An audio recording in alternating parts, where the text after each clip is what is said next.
Bonjour à tous, je suis Jérôme Stazak pour les coachings Décider sa vie. Alors aujourd'hui, je voudrais vous parler d'un concept fondamental, probablement l'une des meilleures stratégies pour repousser, pour rééloigner la procrastination.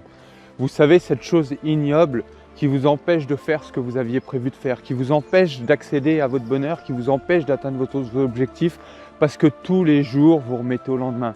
Le régime, je commencerai la semaine prochaine. Ma séance de sport, aujourd'hui, j'ai pas le temps, je la ferai demain. Ce nouvel emploi, bon, c'est pas grave, j'enverrai mes CV la semaine prochaine, etc.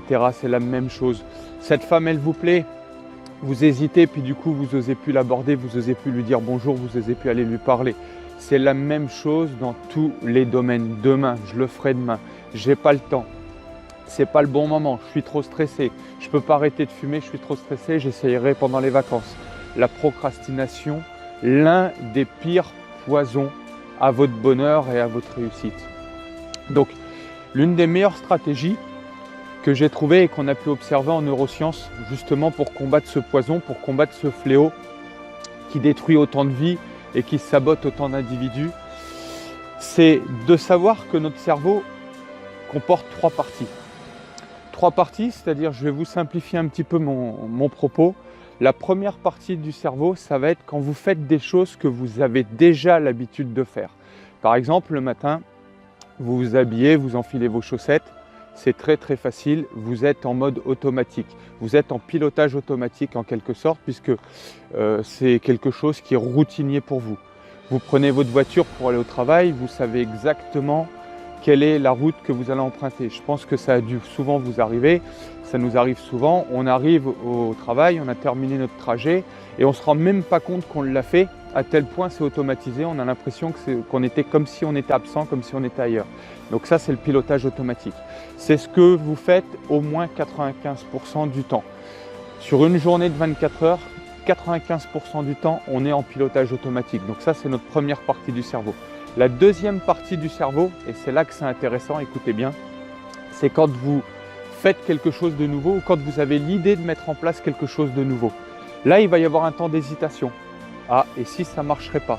Il y a une petite voix qui vous sabote et qui vous dit « et si ?» Et si c'était dangereux? Et si ça ne marchait pas?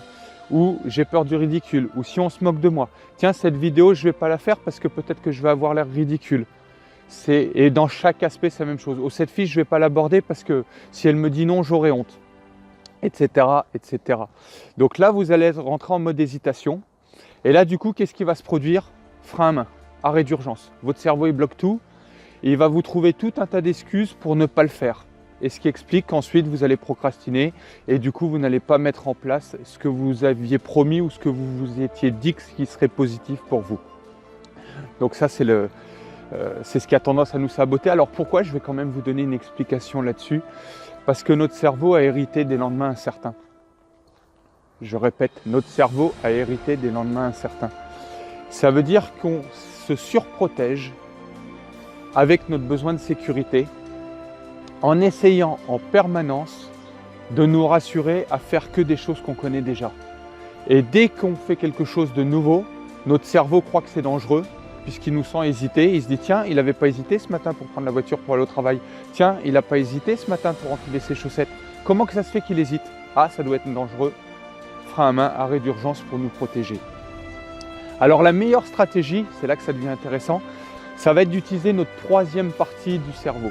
La troisième partie du cerveau, celle qui va nous permettre justement de combattre cette fameuse procrastination. Et la meilleure stratégie que j'ai trouvée pour mettre en application notre cortex préfrontal, alors notre cortex préfrontal, il est juste derrière le troisième œil, pour ceux qui sont familiarisés avec les cultures spirituelles ou la méditation, troisième œil, donc ici, ça va être le focus, c'est le siège de l'attention. C'est là que vous pouvez mettre en place des apprentissages nouveaux. Et pour l'actionner, ce cortex préfrontal, au-delà du focus et de la concentration ultime sur un but, sur une seule chose, sur une seule tâche, ça va être d'aller très vite. Ça va être justement d'empêcher votre cerveau de vous saboter en mettant en place le frein à main. Donc vous voulez faire quelque chose de nouveau, vous avez une idée, vous prenez une décision, passez à l'action immédiatement. J'ai bien dit passer à l'action immédiatement. En moins de 3 secondes, votre cerveau peut vous saboter. Je répète, en moins de 3 secondes, il faut savoir que votre cerveau peut vous saboter Le chiffre exact, on aurait tendance de dire selon les articles entre 3 et 5 secondes pour être plus précis. Mais entre 3 et 5 secondes, votre cerveau va vous saboter en tirant le frein à main. Donc, agissez rapidement, mettez en place une action, aussi petite soit-elle, mais mettez en place une action immédiatement après l'idée, immédiatement après la prise de décision. Et là, ça va vous permettre d'entrer dans votre cortex préfrontal et du coup d'apprendre quelque chose de nouveau et d'agir sur ces fameux 5% qui ne seront pas automatisés. Je vous ai parlé tout à l'heure de 95% automatisés, 5% qui ne sont pas automatisés, c'est là que vous pouvez agir et c'est là que vous pouvez porter toute votre attention pour améliorer tout ce qui doit être amélioré dans votre vie. Votre santé, votre énergie, votre carrière, vos finances, vos relations, votre famille.